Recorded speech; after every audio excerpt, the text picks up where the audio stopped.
उस घर की है जहाँ बहू और बेटी को एक माना जाता था। लेकिन फिर अरे शिखा बेटा, तू रसोई में क्यों घुसी रहती है? जा, रोटी मैं बना लूंगी। नहीं नहीं माँ जी, आप बैठिए, बस सारा खाना बन ही गया है।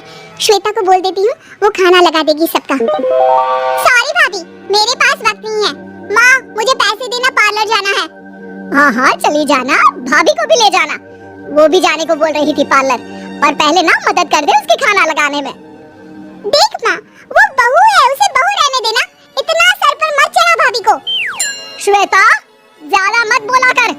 बहू और बेटी में कोई फर्क नहीं होता है। जा जाकर काम कर। ननद को माँ का भाभी से इस तरह प्यार करना बिल्कुल अच्छा नहीं लगता। वो बार बार किसी न किसी तरह माँ को भाभी के खिलाफ भड़काती रहती, लेकिन कोई फायदा ना होता। एक रोज, अरे बेटे किशन, जा बहू को कहीं घुमा कर ला, सारा दिन घर में काम करती रहती है। हाँ हाँ माँ, हम लोग जा रहे हैं ना गोवा। अच्छा जी, भाभी ने तो हमें बताया भी नहीं। वैसे तो सारी पंचायत करती है, ये गोवा वाली बात क्यों छुपा गई हमसे? अरे क्योंकि उसे खुद नहीं पता था बहन, मुझे टिकट सस्ती मिल रही थी तो मैंने बुक कर दिया।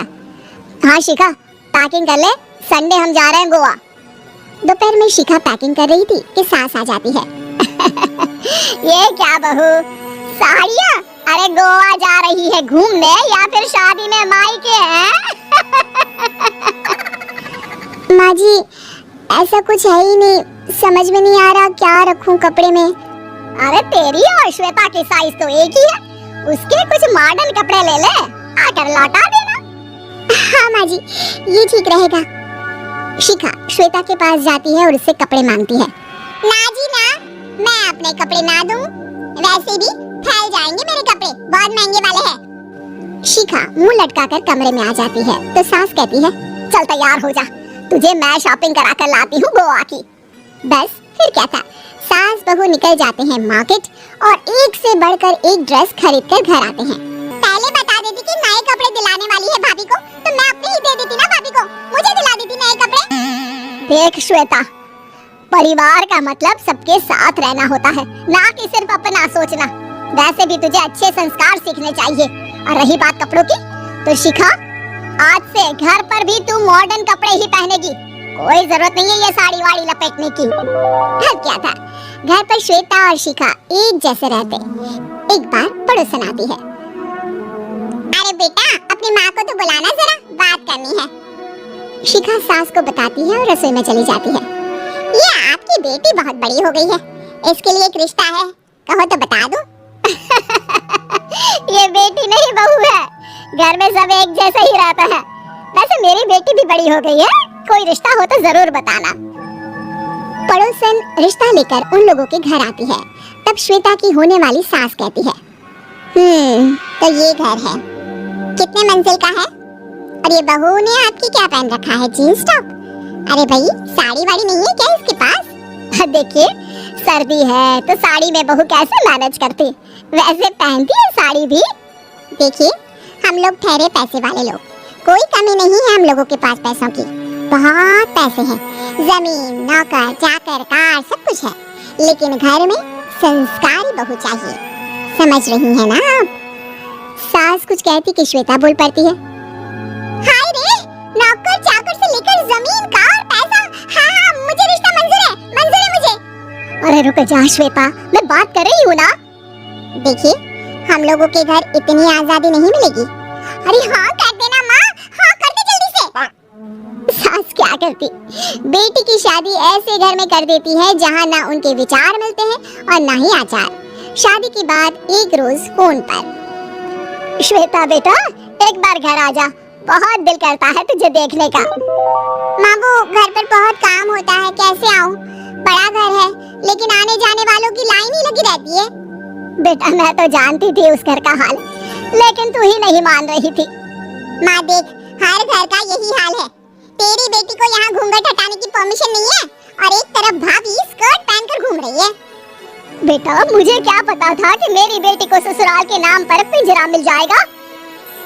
अच्छा माँ, फोन रखती हूँ, सास को गर्मा गर्म रोटी खिलानी है। तुम लोगों की तरह नहीं कि एक रोटी बनाओ, एक सब्जी बनाओ, फिर सारा दिन फ्री होकर घूमो। सास फोन तो रख देती है, लेकिन सोच में पड़ जाती है कि एक तरफ बेटी जिसे कोई आजादी नहीं, वहीं दूसरी तरफ बहू जिसे देखकर लगता ही नहीं कि उसकी शादी भी हुई है। अगले रोज, शिखा, अरे ओ शिखा। हाँ माँ, क्या हुआ? कुछ चाहिए आपको? मैं जिम जा रही थी। जिम के कपड़ों में बहू को देखकर सास को घूंघट में अपनी बेटी का ख्याल आता है। देख बहू, घर में बहू की तरह रहा कर। इतने टाइट कपड़े पहनकर जिम जाना पसंद नहीं मुझे। जा जाकर रोटी बना। रोटी? माँ, अभी तो शाम के 6 बजे हैं। इस वक्त रोटी? अब क्या मेरे खाने पीने पर भी पहरा है? अरे जब मर्जी तब मैं अपने घर में खा भी नहीं सकती क्या? बहू को अजीब लगता है। वो समझ नहीं पाती कि जो सास कल तक इतनी सपोर्टिव थी, उन्हें अचानक से क्या हो गया। वो किचन में जाती है, गरम रोटी के साथ 2 तरह की सब्जी, रायता, सलाद सब लेकर सास के पास आती है। माँ जी, खाना। इतना सारा खाना? राक्षस समझा है क्या मुझे?